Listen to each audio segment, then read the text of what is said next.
Hi guys, and welcome back to the Earthly Delights podcast. We have a very important follow-on from the Dr. Mike Lloyd podcast that we've pre-recorded. It's already been out there, so if you want to listen to this and things feel a bit that don't really make sense, maybe go back to listen to that one and then come back to this one. We'll leave that up to you guys, but this is a very important podcast. We have Lee Teresa Moore with us, who suffers from dissociative amnesia and has been kind enough to give us her time to talk us through and hopefully help anyone else out there who is on the long and arduous journey that Lee's gone through. Lee, welcome to the podcast. How are you doing? What's the crack? Very well indeed, thank you. Nice to be here. Perfect. It's great to have you on. Obviously, we had the first little preliminary call just to go through what we want to talk about this podcast. For people who aren't aware of what dissociative amnesia means or what it looks like, can you give us your experience about what that means for you and how that feels? Right. Yeah, dissociative amnesia is a response to early childhood trauma. And it impacts me in the sense that I have episodes where I lose all awareness of myself. Lee disappears. I have no sense of time, no sense of place. I don't know my name. I can even relocate. I can end up in another part of the town. I can cross roads. I can have body memories, and I can be gone from 5 minutes to several hours, which is quite frightening and quite alarming. I have the episodes in response to traumatic triggers. These can be specific, like the war in Iran recently had affected me, or they can be non-specific, like a smell. I can walk into a room and there's a creepy feeling or something.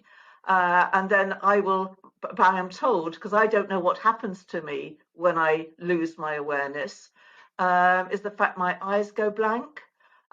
Sometimes I don't say anything. Sometimes, the other day, I collapsed in Aldi and I went to check my shopping out at the counter. Then the next minute I found myself on the floor. And when I came round, the manager was there. He offered to drive me home. I went with him, but I didn't know. And as we came to the top of the traffic lights on the road, he turned left. And I thought, how does he know that? But apparently I told a complete stranger what my name and address was, which is a bit concerning. Another time, again, 6 weeks ago, I had an episode. I went to shop in Spa, and then I found myself, I remember coming out of Spa, and then I found myself in another street in a strange man's van. The side door was open. It was a delivery van, and I had no idea how I got there. So I lose all sense of time, space, who I am, and so forth. And and I only know what happens when people tell me what has happened.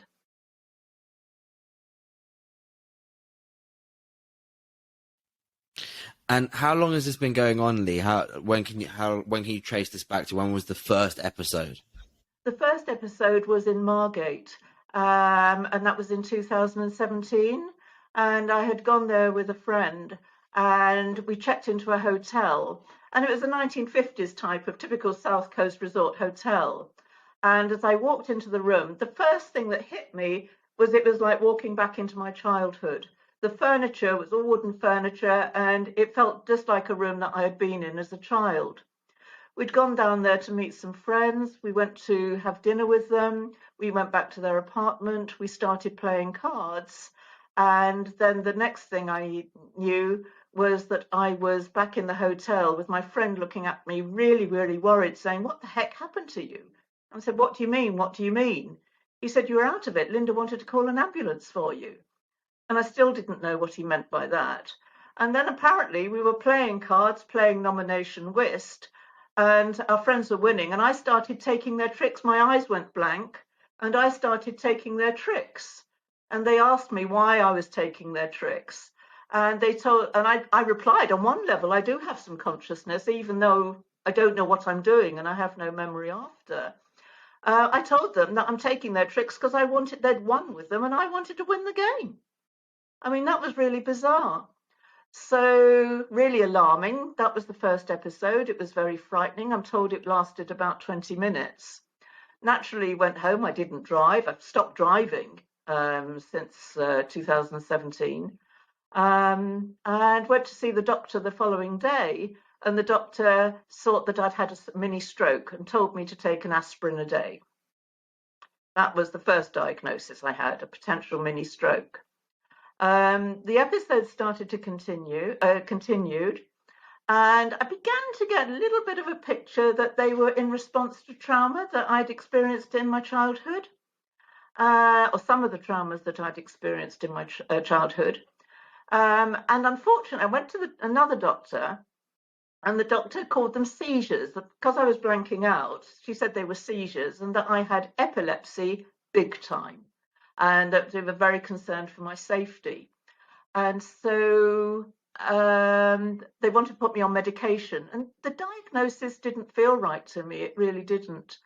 But the doctors know best. So I listened to the doctor, and I went and saw a neurologist.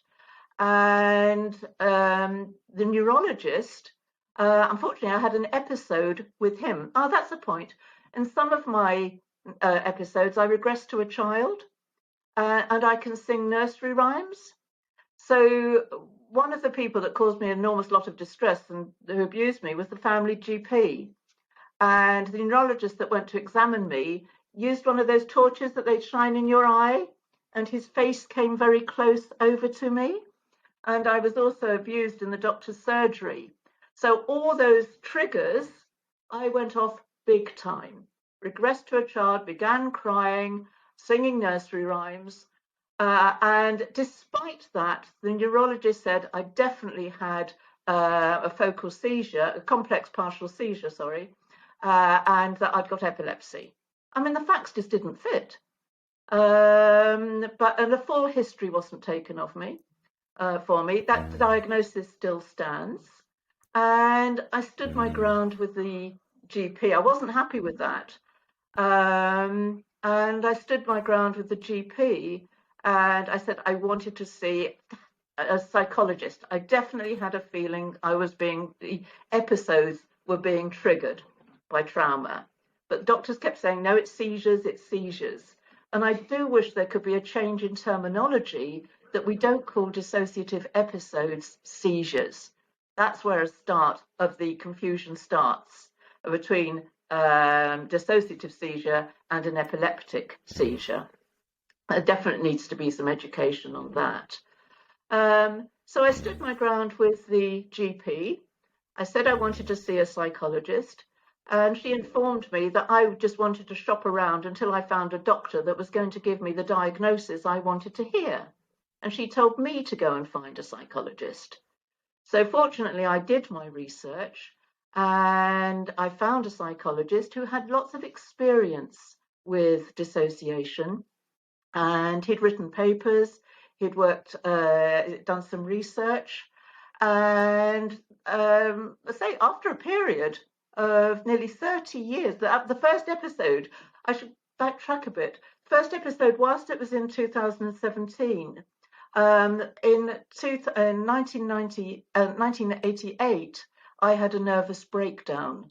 My little boy was abducted and taken to a foreign country in breach of the terms of a court order, and I failed in all my attempts to get him back.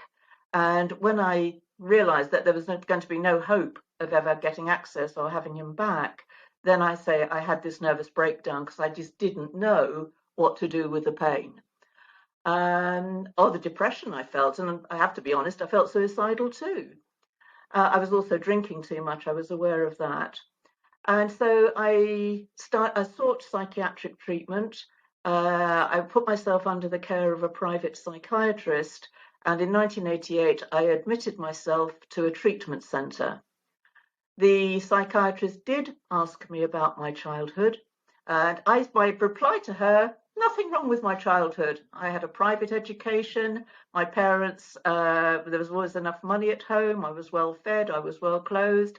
Father could get a bit violent sometimes, but that was because I was naughty and I needed some punishment. You're looking in the wrong area.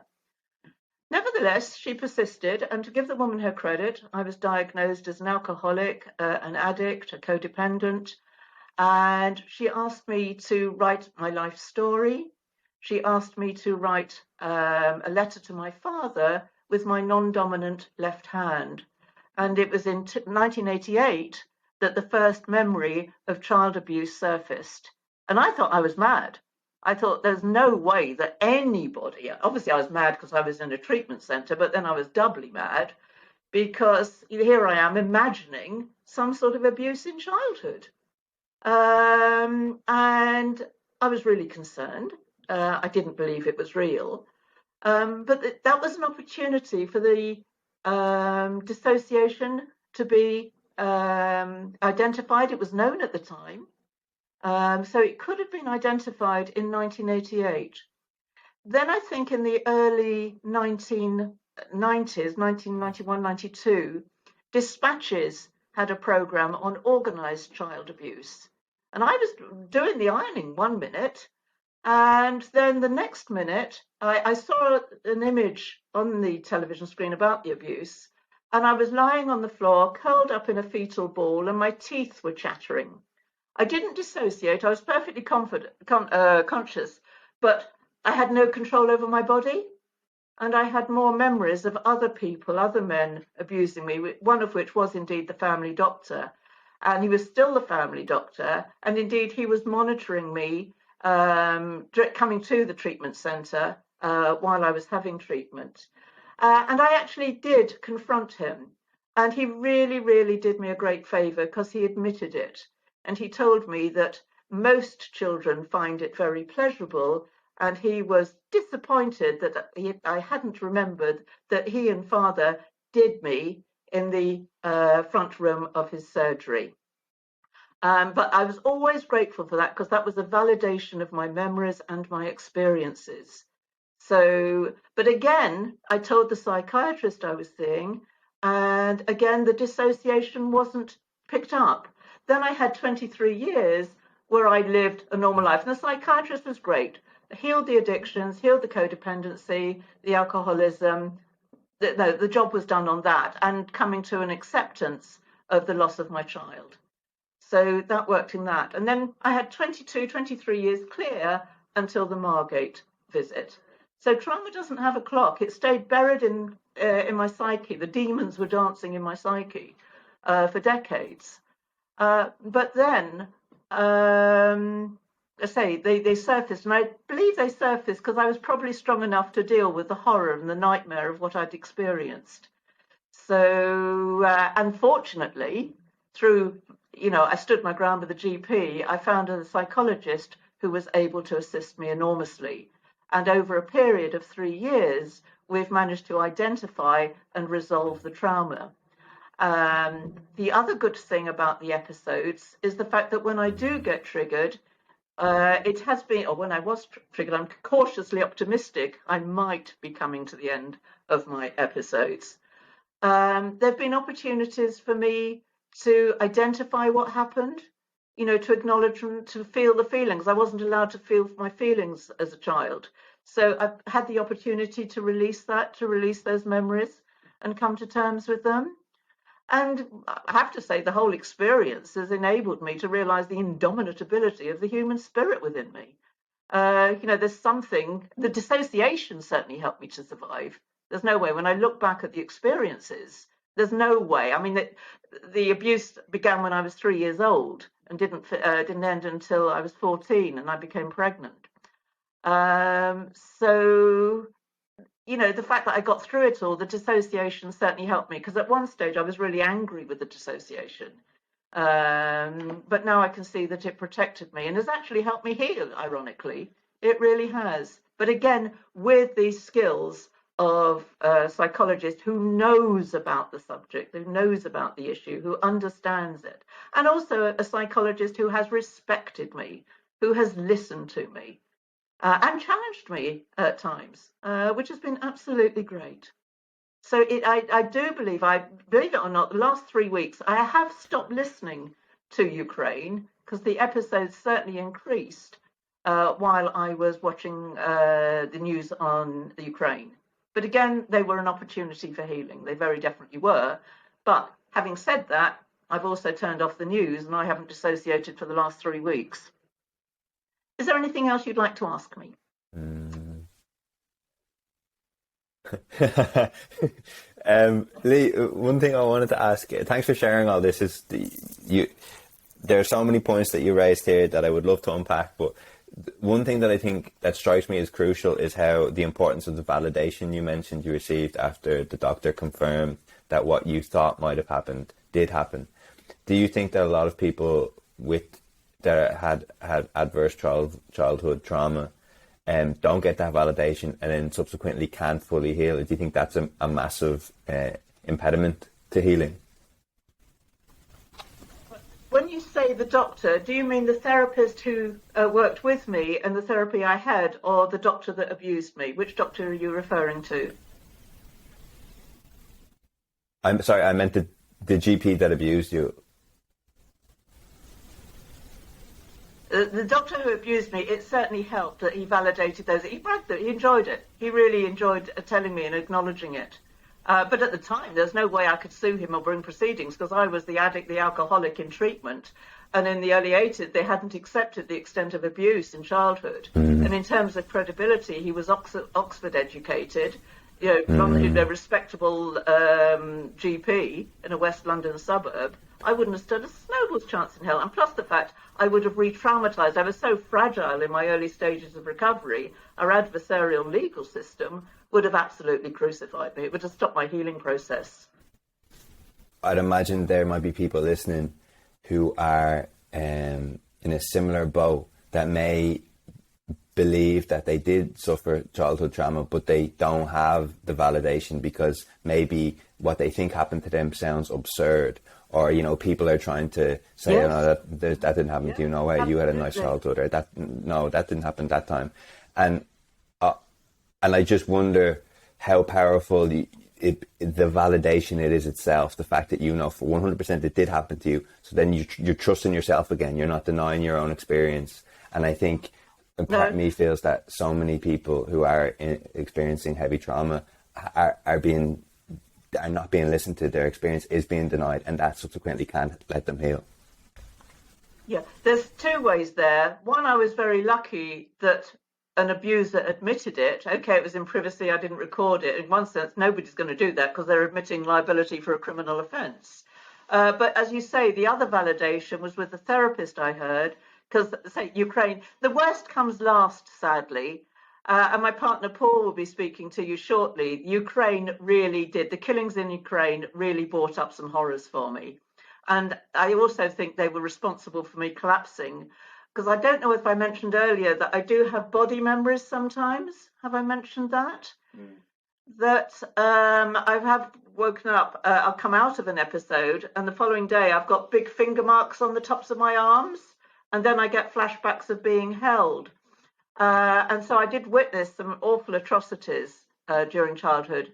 And when I went through, say, the therapy session with them, this again, even though it was only a couple of weeks ago, I thought, am I mad? Am I fantasizing? Could I really have experienced something like this? And then discussing it with the therapist, he validated my experience. He said, was this present? Was that present? I'm not going into details because they are too horrific and I don't want to cause distress. But by him asking the questions he asked me, I said, yes, that was present, that was present, that was present, proving to me that the poor therapist had heard such an account from somebody else before, such a disclosure before, but also validated what I'd experienced and what I'd seen. And you can film this bit if you want. It was really distressing. I'm not going to dissociate now. I'm going to carry on talking to you because I could dissociate at this minute, and I'm determined not to. Paul is cursing my back. But the validation, I was respected. Somebody heard me. Somebody listened to me. The details weren't good. And validated me by checking on what evidence was there to corroborate what I was saying. I experienced something really, really ghastly, as did another person that went through it. So watching people suffer, other people suffer, seeing innocents suffer. Cocaine's a perfect example of a specific trigger. Yes, Seb, sorry. Mm. Yep. Have you got So another no, I just question? wanted to ask Lee. Yeah, we talk about obviously the validation.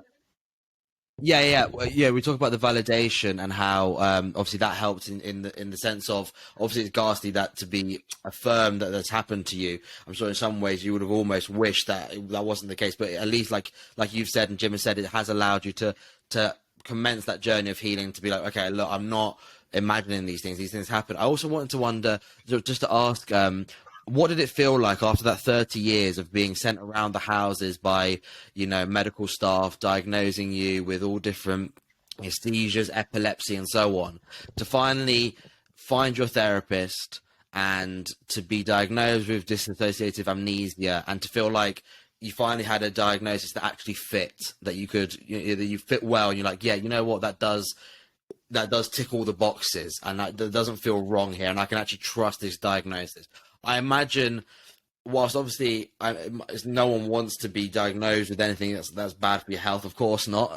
Obviously everyone wants a good look of health if we can. But I imagine that it must have been a real sense of relief after 30 years of trying to find the right diagnosis that would fully allow you to really start healing and start this process. Is that the Yeah. case? Yeah, it definitely is. Relief is the first was the first feeling. Well, no, the diagnosis felt right. But I'd just like to pick you up on a previous point. I don't want to let the previous point go. You said that you would imagine it would have been a relief for me to find it was not true. No, it wouldn't, because the body memories, the collapsing, the flashbacks, the images that I had, if they weren't true, I would have been fantasizing and I would have thought I was mad. So that wouldn't have worked for me. Right, I've got you. If I've the got you. therapist thought I was fantasizing, yes, then I do want to know. But he didn't. He actually specifically said, "I do not believe you are fantasizing." He acknowledged that. So going back, it was the same therapist who gave the diagnosis. And as you say, the first thing is, yeah, that feels right to me. It really does. And it's not the ruddy diagnosis, I've been shopping around, I want to hear, because I didn't even know what diagnosis I was going to get. And then the other thing is I felt a relief, as you say, and then very, very, very angry that all this could have been picked. Although, having said that, it could have been picked up 30 years ago, 32 years ago, but maybe I wouldn't have had the strength to deal with it. Certainly the detail that's come out in the last couple of weeks. But no, at the time, I was very, very angry. And to a certain extent, I still feel angry, say, with the neurologists that stand by. I've still got 7 different diagnoses: viral encephalitis, a trauma to the brain, tonic-clonic seizures, a cavernous hemangioma on a wrong scan, on somebody else's scan, not mine. I challenged the date of the scan that the diagnosis was made on. So I'm livid. I am still livid, and you can tell it from the way I'm speaking at the moment. And also the unwillingness of doctors, GPs, and neurologists to take a full story, to really listen, to consider the facts. The features of my episodes do not fit the diagnosis of epilepsy. You don't have body memories. You don't have bruises on your arms. You don't have flashbacks. You don't cross the road and walk halfway across town. You don't find yourself walking the dog in a field 1 minute and then walk up several fields, opening and shutting gates, putting the dog on the lead and standing in the middle of a road with an epileptic seizure. So sorry, as you can see, I'm still angry on that one. There is an urgent need for neurologists and doctors to have further education about dissociative disorders. It's not only dissociative disorders, it's all the spectrum of the dissociative conditions, DID and so forth, derealization. And I do think it would help to change the terminology, to call it dissociative PTSD. So there's something the doctors can recognize, that they can understand. But there's an unwillingness to listen, and that saddens me. And that is a lack of respect to me. And of course. No. I mean, you're echoing here what Dr. Mike Lloyd said in his podcast, that sometimes it does feel like they're talking against a brick wall, and it's this not only obviously Absolutely. to the general public, do we have to, and that's why we're doing this podcast, hopefully raise awareness to the general public, but also within the medical spheres to raise awareness that someone like yourself can be passed on to an expert as soon as possible, rather than going through all of that that horrible process. I wonder, do you ever find, for example, you gave the example where you collapsed in Audi, and then the ambulance came and such forth. Nowadays, when The you're ambulance, the talking store manager. to a medical expert who isn't your therapist, so store manager, sorry, my bad. But what my question is, sorry, when you talk to a medical professional who isn't a therapist, are they more aware of the terminology? Are they more aware of it? Are they more accepting, or is it really only being understood by the therapist? No, I've just moved house. That's another one of the impacts of the dissociation. I've had to move house because I don't drive anymore. Previously, it was life-changing. I was living out in the countries, but of course I couldn't drive. Nearest town was 6 miles away. So I've had to move, and of course I've had to change GP surgery. And the current GP actually asked me what it was. And I was referred for social prescribing. And again, the person who was in charge of the social prescribing asked me, how did the dissociation affect me? And I was referred to a group that meets, a pensioners group, because I am 70 years old now. I was referred to a pensioners lunch group as a way of dealing with my dissociation. I said that didn't work. And therefore, they sent me to the local psychology, mental health services. And I was initially I lost confidence. The first psychologist to speak to me didn't have the right form to assess somebody for dissociation. You use a form called the SCID-D. They actually gave me another assessment form. I had the consultation over the phone. Unfortunately, the assessment referred to a couple of things I'd experienced, and I dissociated on the phone. And I was referred to another psychologist who had no experience of dissociation and freely admitted she had no experience of dissociation. I offered the local mental health team to give a talk about dissociation, and they said that wasn't. They haven't even responded, and that was 6 weeks ago. So, which is very disappointing. So yes, there is an urgent need to educate GPs and neurologists, and for those of us, and that's why I'm passionate about speaking about my experiences. I don't want anybody else to go through what I've got through. And you've got the situation with the Syrian children and the Ukrainian children. Again, watching that, some of those children will experience what I've experienced, and still. But I hope I'm on the end of this now. I believe I am. I've got this new sense of freedom now. That they're going to. Where's the people that's going to help them? We must raise awareness. Those of us that have got dissociative disorders, we must raise public awareness. We need to create the motivation to help. And probably we're going to need statistics. At the moment, I can't find any national incidence rates. We also need funding. A lot of NHS services, I know they're strained to the limit. They do a great job, but there isn't anything for somebody like me. There needs to be. There really, really needs to. If you've got any compassion in our society, I beg people, please look at dissociation. I think there's a lot of us. Let's get a TV program. Dispatches Panorama. Let's do some research on this. Yes, we've all got horror stories, but help us heal. Really help us heal. Because I tell you what, the joy that I'm getting now from the life, my life has changed so much since I've had appropriate therapy. It really, really has. I'm beginning to create the life I love. I've got people in my life that I care for, that I've become more loving, believe it or not. I'm less fearful. I live less fearfully now. My mental health's improved. Yeah. I can play, I can have fun, I can love. And I'm not frightened to love anymore. But to say the other good things, it's not all bad. Those experiences really make me appreciate the love I've got in my life. They were horrible, but against the horror is the joy. That's the upside. I've been lucky enough to travel the spectrum. And there's a beauty within us all. it's worth helping us heal so that we can express that beauty and feel that beauty. And everybody benefits. It's a no-brainer. It really is. And that's my heartfelt plea. Yeah. Lee, can I just jump in there? You brought in how much therapy's helped you, ever since you started, and helped you start to heal and create a life that you love, which is obviously fantastic. It's exactly what we want to hear, and I'm sure what your therapist wants to hear as well. There's something that kind of caught my attention was, when you were a bit emotional just earlier, and you said, "I'm not going to disassociate now. I could, but I'm not going to."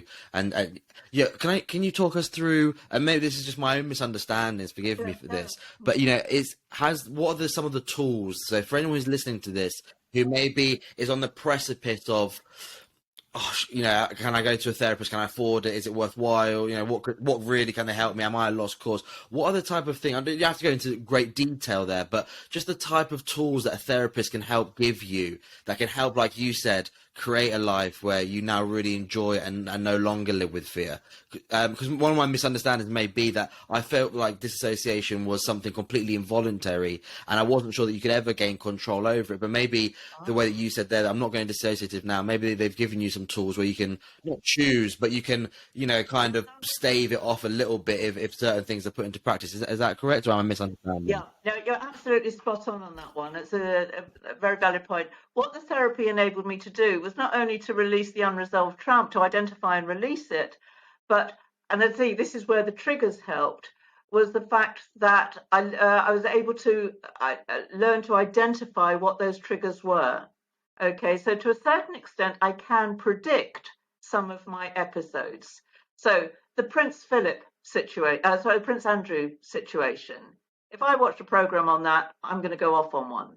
Okay, which, funnily enough, I did. I was silly. I thought I could live through it. I was going to make it, and I didn't. I had an episode in response to that.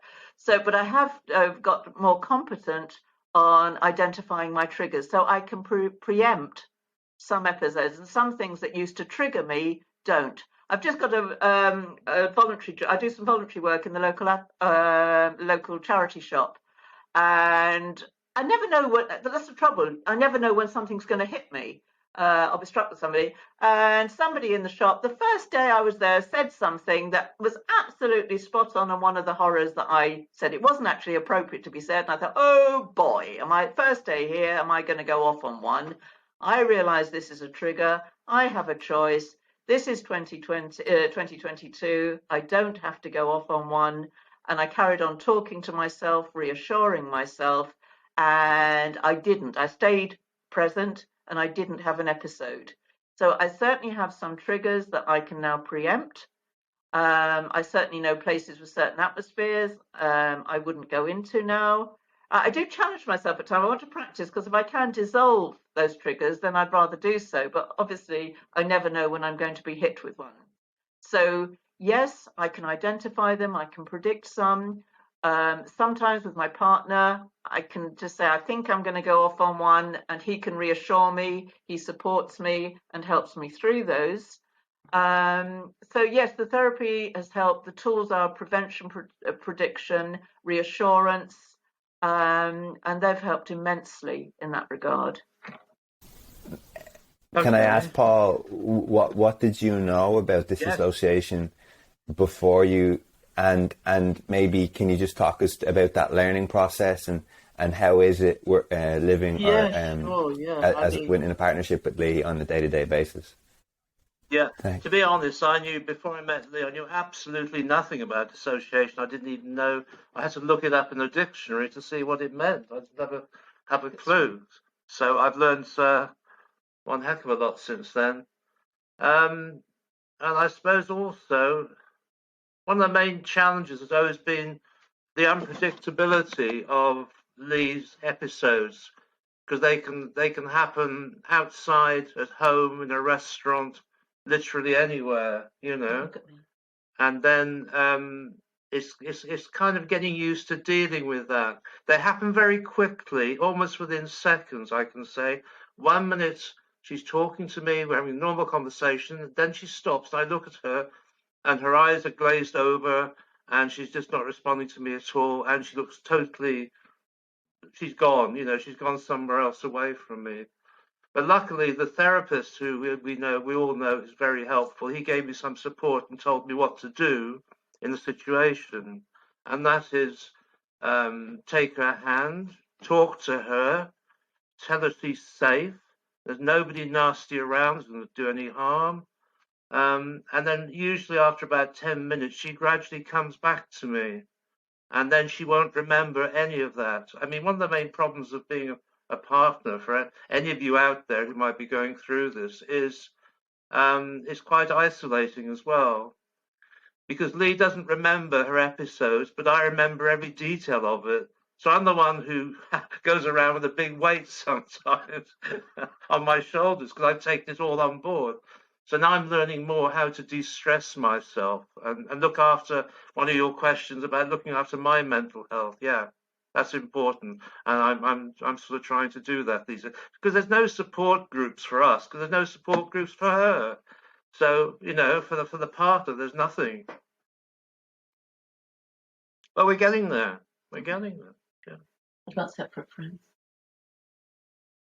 And also, Paul, what improvements have you?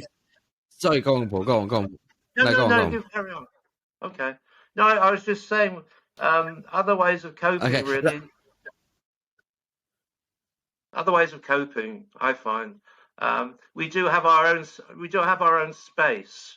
We have days where we do our own thing, and I do voluntary work as well in a different place.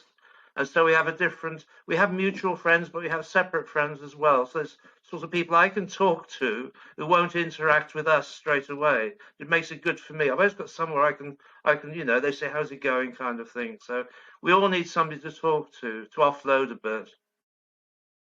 And I do find I have got that support. I mean, I used to work in mental health where there was a lot of support groups run for people, but there's just nothing yet for us. Yeah. Nothing. We live in hope. Yeah. And Paul, what are some of the improvements that you've seen from your end in terms of Lee and the way that she can deal with things and her day-to-day life? What is it that you could say that you've seen as an improvement? She's always been very independent anyway. She doesn't tend to let it get her down too much. And we've always said I don't see myself as her carer. I don't want to be her carer. I don't want a babysitter all the time, thinking when we go out, oh, she might have an episode. We talked about this today. It's more about she's happy to get out there in the world, live for today, and get on with it. Really, it doesn't sort of restrict her. Now she seems very sort of able and free to go out and do things and lead a normal life and talk to people and tell people about it. So, yeah, I think that's a big change, really. And has that change given you the confidence, like you say, to meet with your friends and feel happy and confident that you can leave Lee to her own devices and, like you say, not be her carer? Is it giving the confidence almost like a new life for yourself as well? Yeah. Oh, definitely. I mean, I don't worry about her now when I'm not around and I'm not here. If I'm out doing something else, because as she always says to me, if it's going to happen, it's going to happen. And she's been lucky that there have been good people around to look after her anyway. It's happened out in the street or something. But that is always be a worry for me, always will be. It's about her safety. Because when she has an episode, she doesn't know where she is for a while. And that does bother me. But luckily, we're okay at the moment. It hasn't happened, so I hope it never does. Yeah.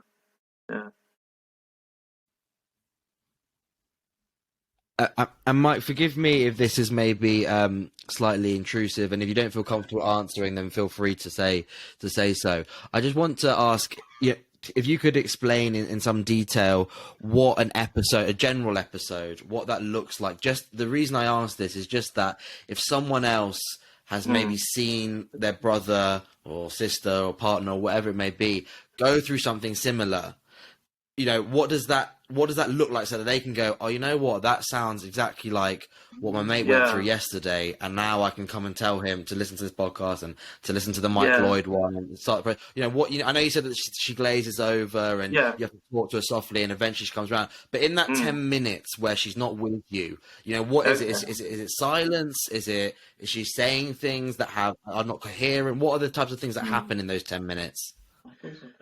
I mean, she does seem to be able to communicate with me. I ask her questions and she does talk to me, but we've discussed this, and we think that she does revert back to her childhood, because she smiles at me in a childish way. In other words, she's not being the adult anymore.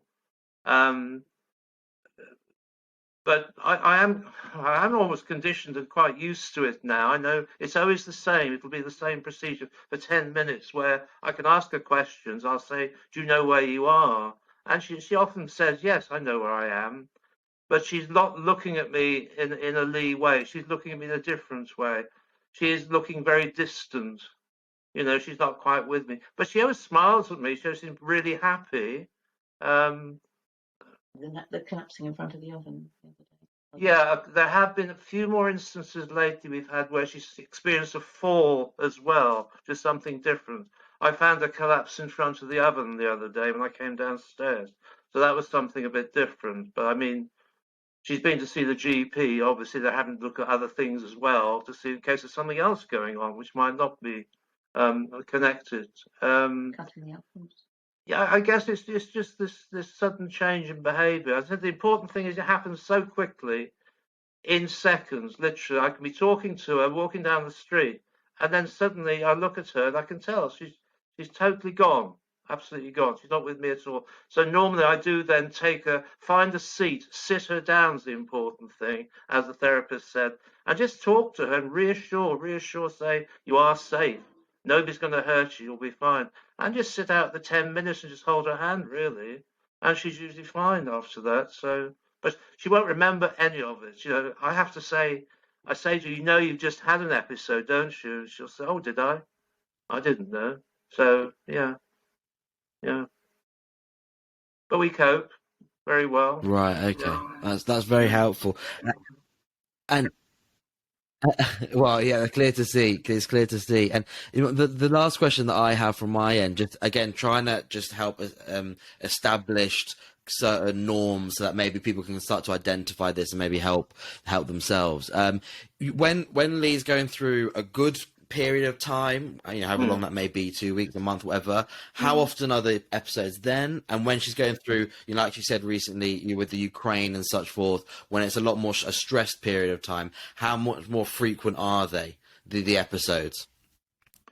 I mean, at the moment we're sort of touching wood and not even talking about it too much. But she's gone, as she said she's gone 3 weeks from that episode. Prior to that, she was getting them quite often. And one weekend, I think she had a couple, so that was a bit worrying. So it's quite irregular. But we're hoping there's a bit of a pattern going on at the moment where it's settling down more. So it's very irregular. I mean, depends on the triggers. It depends on the triggers. Yeah, I mean, it can go for, well, in the past it can go for a month or more, and she's absolutely fine, and then suddenly it'll happen. It's very unpredictable. Yeah.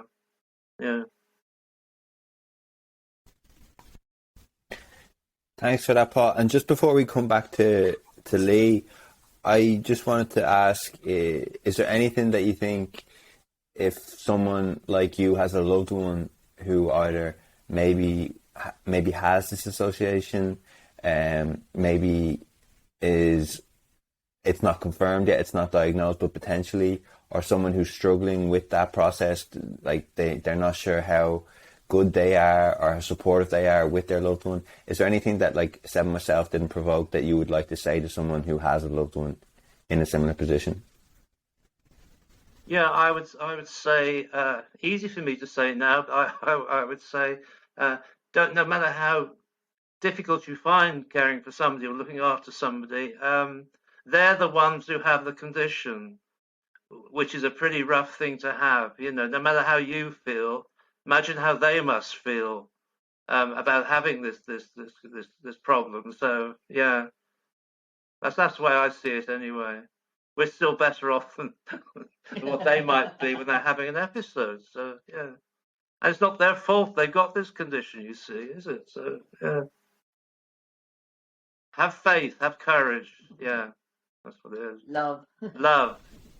Do you want to ask Lee something? Yeah. Sure. Thanks a million, Paul. I appreciate that. You're welcome. I know we're coming towards the end. Lee, one thing that I wanted to ask is, I'm interested in the role of spirituality in your healing. And I know you even mentioned just in this podcast how your whole experience has reaffirmed your belief about the strength of the human spirit. I'd just love to hear a little more about that for people who I'd imagine who are listening are maybe going through really, really difficult depths like you have with alcoholism and just misdiagnosis. And yeah, I'd love to just hear some of your experiences or some of your perspective on this now. My spirituality is just vital to me. I'm not religious in any way, shape or form, but the biggest plus out of my experiences is truth is experienced. You can't teach it. So I've been given the opportunity to experience that spirit within me. The experiences I had from 3 years old to 14-year-olds were utterly, totally horrendous. Yes, the dissociation helped me survive, but there was something within me that also saw me through. That spirit within me is indomitable. I lost everything. I lost my child, my health, my money, my family, the lot. And that there was something within me you couldn't kill. You couldn't kill. Yes, I was frightened to love for a long time. But then one day, the person that did the worst thing for me, the person who adopted my child, I saw them. And I couldn't believe it. They was actually playing with my child. And I was squatting on the pavement, looking through the bushes at them. And I just felt utter total compassion. And I thought, wow, there's nothing that love can't forgive. I'm not trying to sound goody two-shoes, even I was surprised at the reaction, And I thought, bloody hell, the fact I can do, excuse my language, I apologise for swearing there. That they've shown me the darkness defines the light, the most beautiful thing inside us all. I've got it. I can feel it. It's lovely. So yes, it was horrible to go through. Yes, it's been a real journey to try and heal, but it has given me the most beautiful, to find my own truth, if you like. And I'm not trying to sound religious or preachy or convert anybody to my way. No, I'm just so grateful. And what I've got, my relationship here with Paul, you've just seen, I'm free to love him. And that's also the dissociations, getting rid of all that. I can just feel that love. I'm not frightened to love anymore. So yes, my times of meditation, I do meditate each day. I can feel that connection to myself if I meditate. So my meditative practice is important to me. Acceptance. I know that if you look at adversity, sooner or later I'll find a gift within it, an opportunity, a learning or healing. I don't like what happens, but certainly I know how to get through them, and I'll grow and I'll learn something. I'm finding that spirit within me, or feeling it or experiencing it, it sustains me. It really does. It energizes me. But it's something you can only experience. You can't teach it. And I say my experiences have helped me do that. And without the dissociation, it's a darn sight easier, I tell you. And yeah, and if everybody could, I'd love everybody to feel like I feel now. We've all got love inside us in spades. It's bonkers. And Lee, can I just ask Sorry. Indeed, preach it. No, I don't want to be. No, please. Forgive me for interrupting. I just wanted to get in because sometimes we could do with more of them in the world, I think, at the moment. But no, Jim and I are sometimes guilty of not forgetting to ask this final question. We get so enwrapped in the conversation. The final question we always have, and you kind of touched on it just slightly there, but you talk about your meditative practices. I wonder if there are any other little tips or tricks or just daily routines that you do that help, other than what's, that help you to deal with the trigger and stuff, but that help you keep on top of your mental health in general. I'm talking about that maybe someone listening to this can take on board and hopefully alleviate themselves as well of some of their problems. Right. Believe it or not, like I live with the pain of the loss of my son. I haven't seen him for 30 odd years. That you can still feel joy. So yes, it's my meditation. I am actually grateful for all the blessings in my life, whether it's a flower. I'm looking out here to some clematis in the garden or birdsong in the morning. I'm grateful. So I do spend time, not in any religious sense, but just acknowledging what I do have in my life. Good friends, the pluses in life, the bonuses in life. Acceptance is another thing, knowing that, there's some things I won't like, but I don't get sort of irritated by them. I do sometimes, as Paul bear witness, but he pulls me back. But no, I know that if acceptance and creating the life I love and setting the intention to enjoy my day, not endure it. Very definitely. But I do make a bit more of a conscious effort on that, very definitely. To do more of what I enjoy and what I love doing, rather than bemoaning what's going wrong in my life. So I've definitely become more positive in that regard. And I do put conscious effort into that, very definitely. But then it seems to be coming a bit naturally now. So I'm going to be nauseatingly a goody two-shoes. And as a distraction, guys, wait for it. As a distraction, she paints gnomes in the garden. How about that? That's therapy. Can't beat that one, can you? Yeah, I do have a gnome collection, very definitely. They remind me not to take myself too seriously, to live lightheartedly, and to play and have fun, very definitely. And I'm able to do that now. You're invited to Shropshire to come and see my gnome collection. They should be painted by the end of May. Perfect. Listen, we all have our vices that we're not too proud of. So if the gnome painting is what does it for you, then that's more than then that's great. Listen, I think that the one sentence that I'm going to leave with this at the very end, you just said, which I really, really like. I'm trying to enjoy my life, not endure it. And I think that's probably the best place we could leave this podcast on. Sorry, really. Seb, can I just? Yeah. Sorry, Seb, can I just? Go on. Just the last thing.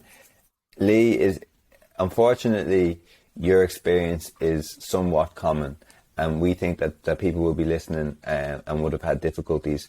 And we just want to ask: is there something that we haven't really asked in the last hour or so that you would like someone who has been through a similar experience to you? Is there something that you would like to say?